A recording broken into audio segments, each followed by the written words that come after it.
Hey guys, welcome to this week's episode of Conversations with Josh. My name is Josh. I'm your host. I'm super excited to jump into this week's topic about effective leadership.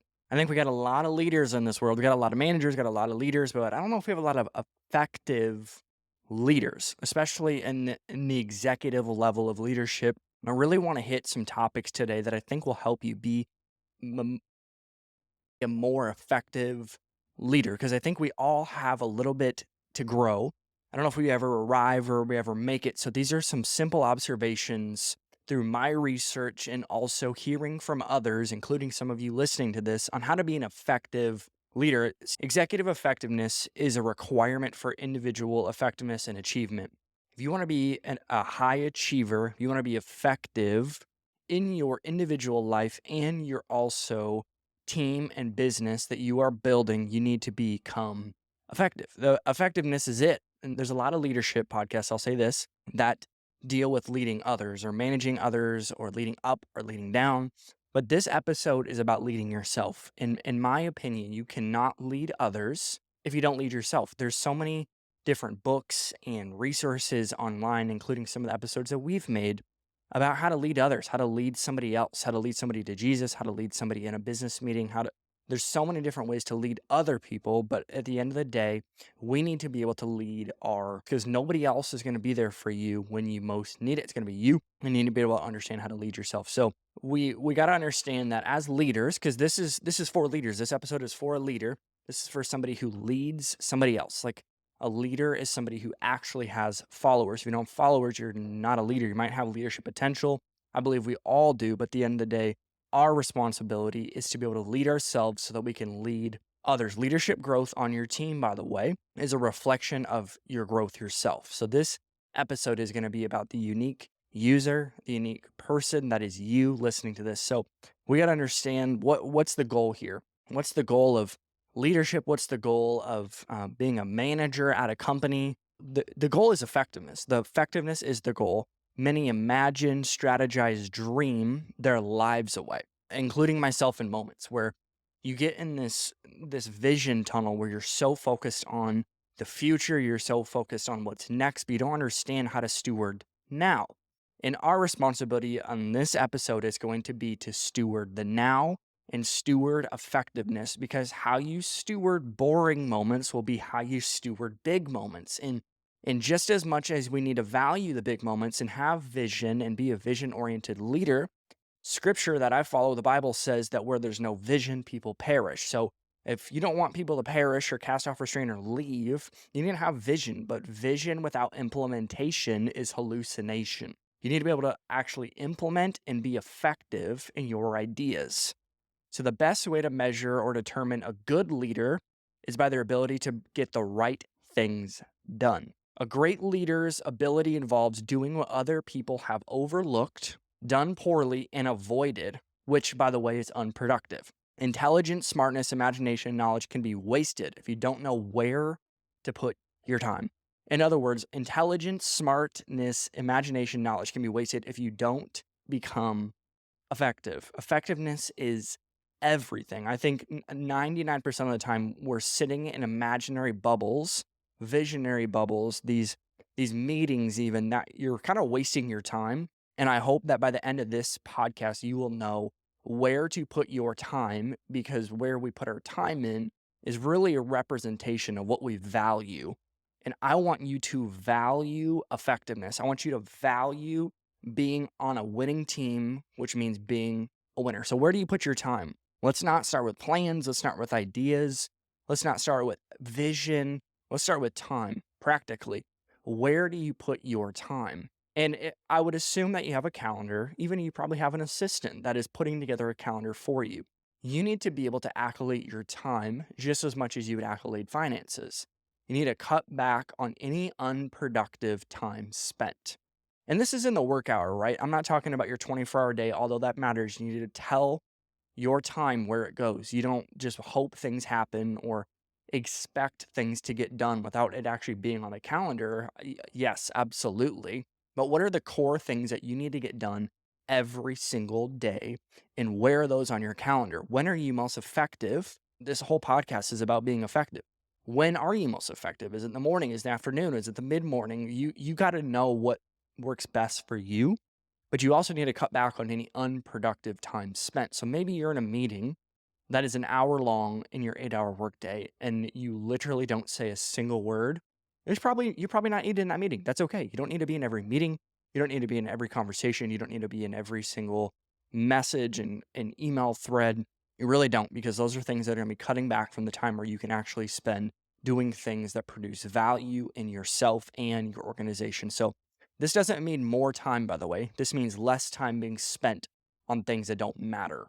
So I'm not saying you need more time. You need to work 12 hours a day instead of 8. I think the people that work 12 to 15 hours a day actually aren't effective. They're not being effective in the time that they're actually supposed to be working.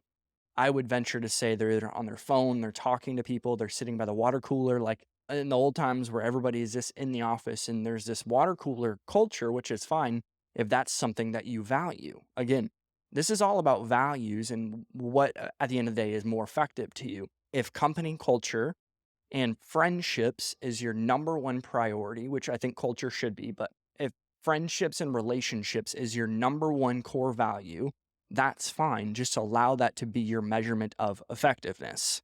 So this doesn't mean add more time to your calendar. This means less time spent on the things that don't matter, because capital in a company is everything, right? Capital acquiring dollar signs is obviously important. And there's cash flow, there's inflow and output, which includes, right, renting facilities, renting different properties, hiring people, buying certain things, buying materials. So all of that is obviously money, and we spend our money. But like I said earlier, you can't get time back. And for us to value the resource of time more than the resource of money, I think you can't do any of this without time, right? You can't hire somebody, you can't have a building, you got to go somewhere, you got to do all these things. And all of that stuff is important. But again, what are you doing with your time? So you need to understand where you put your calendar, and how you steward that calendar is an exact representation of how you are leading others and leading yourself. Because again, like I said at the beginning, I'll say it probably 10 more times. You cannot lead others unless you're leading yourself. You're leading people the wrong way if you're leading, because you're either leading or you're dying. That's it. There's no growing. There's growing or dying. There's leading or dying. There's no such thing as plateauing in leadership, especially in the business world and entrepreneurship world, because somebody else has that same idea as you. Somebody else is trying their best to win, not to compete against you, but to win, to put food on their family's table. Those are the people that I'm trying to talk to in this video and in this podcast, are the people who are saying, man, I feel like I could be more effective. I feel like I don't need to work 16 hours a day. I feel like I can actually have a representation of the things I value based on my calendar, which means I need to cut some things away. So all of that stuff is important, right? Renting, buying, hiring, all that stuff's important. But if you're not accolading your time, stuff really isn't as important as you think, because where you put your time is actually more valuable. So number 2, focus on contributions. What can I do or contribute that will significantly affect the performance and results of the people I serve? I'm going to say that question one more time, and we're going to kind of run through it together. So what can you do or contribute to that will significantly affect the performance and the results of the people I serve? Notice it does not say it will significantly affect the performance of myself and the results of myself. It says the people that I serve, because you can't feel entitled to authority when you're serving. You got to get to a place where you say, nobody owes me anything. I started this company, that's fine. The people who said yes to this mission are actually committing to serving the bigger mission, aka I need to as well.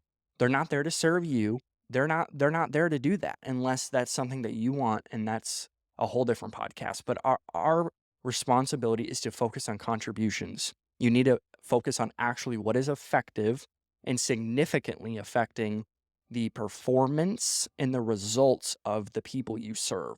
So focus on contributions will make you selfless, because it shifts your attention outside of yourself and your bubble. You need to focus on contributions for the people around you.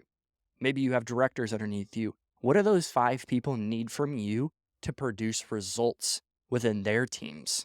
And how do we help them win? Helping other people win at the end of the day will help you win. That is the point of servanthood. Servanthood is not expecting anything in return, but understanding that when I do serve people, they see that I care about them more than what they do. And if you only care about what people do for you or do for the organization, you're going to see them retreat or not work for anymore. 79% of employees quit due to a lack of appreciation from their leaders. This tells me we have a lack of appreciation as leaders. And you need to be so specific about your appreciation on a daily basis with the people that you serve. Because as a leader, you are the servant. They are not the servant. They're not serving you, you're serving them. So 79% of employees quit due to a lack of appreciation from their leader. And you could say, well, they just need to figure it out. They need to become more confident in themselves. Okay, those are all excuses of you trying to treat people less than valuable and the absolute incredible person they are, and being able to intentionally show appreciation to each one of your people that you have on your team is going to drastically change the culture of your team, the effectiveness, and the results of your team. So intentionally, every single day, show appreciation to the group and then to the individual. And say this, I see in you. I see this in you, blank. And it should be of value, it should be of density, and it should be sincere. Don't fake it till you make it. Actually think about the things that you appreciate about them and value of them. And I promise your team's culture will drastically increase. So, last key point here, and then we'll give some practical advice. So, stop making all the decisions. You want to be an effective leader? Stop making all the decisions. At the end of the day, a true leader doesn't make all the decisions. A true leader builds people to make decisions. So, a proper and incredible leader, a high capacity leader, anyways, teaches people how to think, doesn't teach people what to do. Because if you're a leader leading leaders, leaders don't need told what to do. Like, that's a baby. You don't babysit, we build. And if you're here to build, if you're here to part of this organization and you're a leader, maybe you're not just in the entry level position, but you're actually in management, you're a leader, those people already know what to do. You're hiring for a specific role, which means they're probably better at it than you are. The problem is when you're so insecure, you don't know how to lead people who are better than you. And like I said at the beginning, leadership is servanthood. That's what it is. Leadership is not managing, leadership is not forcing people to do certain things. And if you are the decision maker, like I said, you are the final decision maker for all the things you do. That will be your lid. That will be your ceiling. You will be the ceiling of your organization because you think that you have to be the person who makes all the decisions, which is a savior complex. And we are not the savior. We are a human being just like the other people on our teams. We might have just worked there longer, or we might have just a different level of capacity. And those things definitely correlate to our effectiveness. Like I said, the goal of this is to be more effective. Cool. Stop making all the decisions. Management is doing things right. Leadership is doing the right things. So management, yeah, you're doing all the right things. You're doing things right, which means that you're doing the right things. Like, you're just getting the job done. At the end of the day, you're going, all right, I guess I'm doing the things right. Like, I'm being told what to do and I'm doing that right. But leadership is doing the right things. So when nobody's looking, when it's not about you, when it doesn't even affect you, you do the right. So we need to have some specific practices in place to be effective. And I'll run through these 3 key points again. Then I want to give you 5 key tactics to literally practice in your time as a leader to be a better and more effective leader. So again, the 3 key points here. Where do you put your time? Don't start with plans, ideas. Start with time. Focus on contributions. What can I do or contribute that will significantly affect the performance and results of the people I serve? And stop making all the decisions. All right, let's go into it. Practices to be effective. And these are, again, some practical things that I think will genuinely help you be a better leader of yourself. Management of time, we talked about. You need to manage your time every hour on the hour, 7 days a week. You need to have something on the calendar, which, by the way, doesn't mean doing something. You need to have time to reflect. You need to have time to sit in silence. You need to have time to be in solitude. You need to have time to go to bed. Those are the things that, again, that are, if they're on the calendar, they're saying you have a priority for them. Relational. If you have a spouse, on the calendar should be a date night. If you have kids, on the calendar should be playtime or family time or time for yourself, because you being alone is actually going to be the best thing for you in moments as a father, as a leader, as a husband, whatever. Be able to actually manage your time. You're telling your time where to go, not the other way around. Just as similar as what we do with finances. If you just allow your finances to go wherever they want, you're not going to have any. But if you tell your finances where they go, you will effectively grow in that area. So that's management of time. Number two, deciding what you contribute to the practical organization. That doesn't say what you can to make you a better leader. It's saying, what can I contribute? Like in this season of life, maybe again, you're a father, you have kids, and they have soccer practice, which means I got to go to soccer practice 3 nights a week. That means you can't work late 3 nights a week, because based on your level of priorities in your life, that should represent your calendar and your contributions. So being able to contribute at a base level is you sharing with your leader, because every leader has a leader, your boundaries. And having boundaries says that you care about all of it. Having boundaries based on your workplace. So for instance, Thursday night is my wife and I's date night. My leader knows to not call me Thursday nights. Any other night, he can call me, and most of the time I will pick up. And because I know it's of priority, because he also has a spouse. So me saying that, Thursday nights is off limits. Like my phone will literally be on do not disturb. You cannot contact me even if you tried. That is not me being rude or abrasive. That's me having boundaries because I love my wife and I'm thankful for my job. And having a job allows me to say, hey, I value you as a leader. You're a friend. Believe in you. I will always pick up the phone except Thursday night, because that is my priority list. My wife is more important than my job. And you need to actually have reflection of your values based on your contributions. So number three, knowing where to make moves and mobilize for best effort. You need to know, where do I need to make moves? Who do I need to hire? Who do I need to bring in? Who do I need to delegate to, empower, to bring in for them to be able to be more effective and mobilize the bigger picture? Because the bigger picture is not you. You are not the bigger picture. You are a part of the picture, but once you see the bigger picture as the leader of the organization, you will actually be able to mobilize and maximize people's time and giftings. Because again, like I said, some people are just more gifted in that area than you. That does not mean they're better than you, they're a better human than you. No, we're all the same. We're all humans. We all make mistakes. We're all broken. We all have things that we need to work on, of course, but there also are things that you could only do. So how do you actually make moves and mobilize for best effort? Number four, you need to have the right priorities. And like I said, your priorities, again, isn't a theory. These are literal things that you're saying, this is a priority to me. And it needs to be, in my opinion, again, I'm going to submit this to you and you could say, Josh, I don't actually agree with that. These are my priorities. That's okay. I'm going to submit my priorities that I think will actually be of resource and value to you. Number one, my personal relationship with God. Unapologetically, I'm a Christian. I follow Jesus. I've been in leadership in the church. It is something that I value. It is something that I believe in. I did not say the church, by the way. I said God. My relationship with God, and that is a part of it, attending church, attending worship. But my personal devotion time, my time with Jesus is the number one priority in my life. Number two is my wife. She is absolutely anything on this planet that I can see is the number one priority. Her time, my investment in her, our appreciation for one another, our time, again, like I said, that's my priority. So nothing else besides my relationship with Jesus is more important than my wife. Number three, my church. My church is number three. And you could say my job, that's fine too. Job and church kind of bounce from 3 to 4 to me. And I'll say this, it changes every season. The first two do not, but 3, 4 definitely do for me.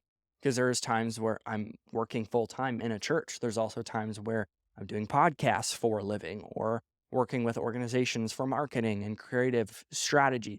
All of that stuff, again, is a priority to me, but it's just not as big of a priority for me as my relationship with God and my wife. And again, not saying that stuff isn't important. There's just more weight to it. And again, it's showing respect and honor to all four of those things when those things are in priority, when my calendar represents that, when my attitude and energy focus on the right things, because many of us, again, I would assume many of us, our priority list is our job, our spouse, our relationship with God, maybe, and our church. Or it's our spouse, our job, and maybe a relationship with God. And again, that's you. That's whatever season you're in or stage of life you're in. I understand that. But as me, in my house, we'll serve the Lord with gladness, with joy, with passion, and commitment, being all in, including my spouse. I'm all in. Like, I'm committed. And that means intentionality. That means my calendar represents that. That means that at the end of the day, when I'm done working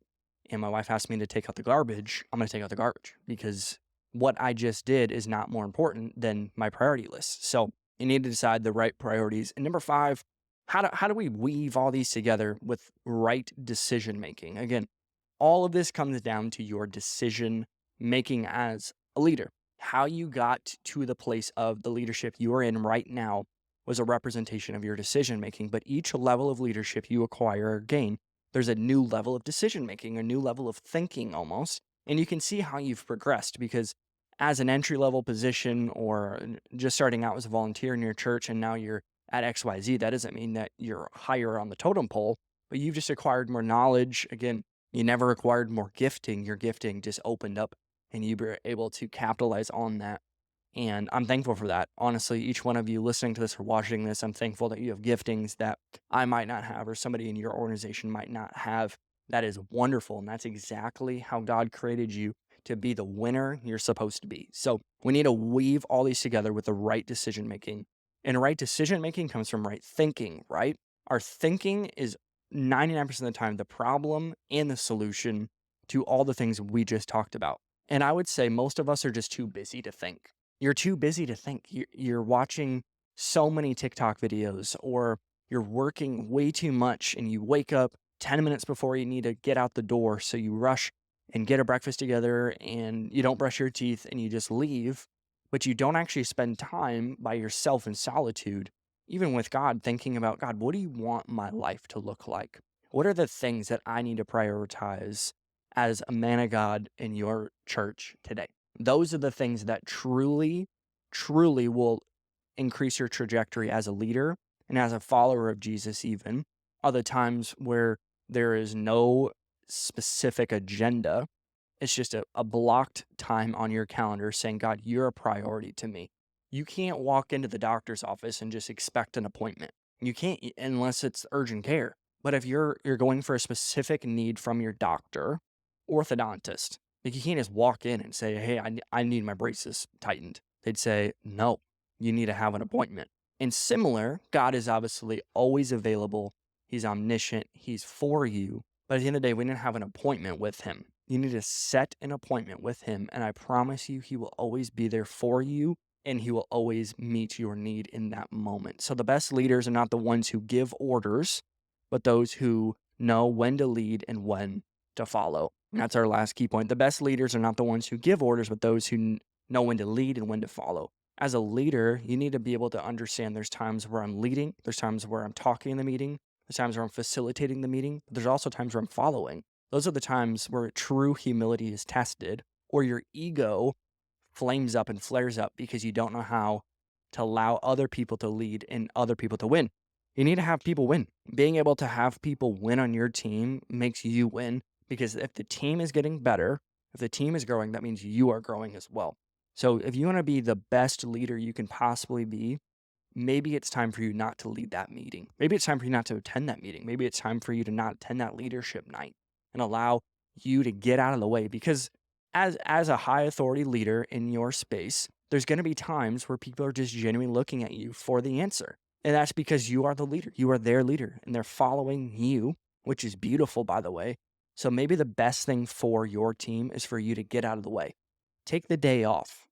Go take your wife on a little 3-day vacation and give other people the right to lead. So I hope any of this, again, helped you be in a more effective, practical leader. I'm going to run through the key points again. And just so you know, you are a leader. You have so much more potential ahead of you. We're not ever going to hit our potential.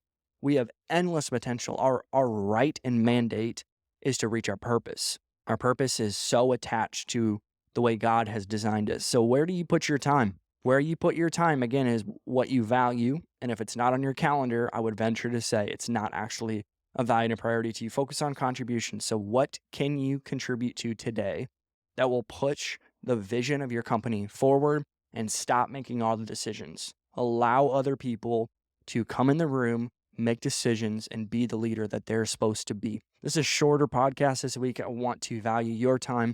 Again, thank you so much for watching this. We're hitting numbers that I honestly never thought I'd hit, and it's so beautiful. I'm thankful for each one of you for listening to this on any of the platforms we're on.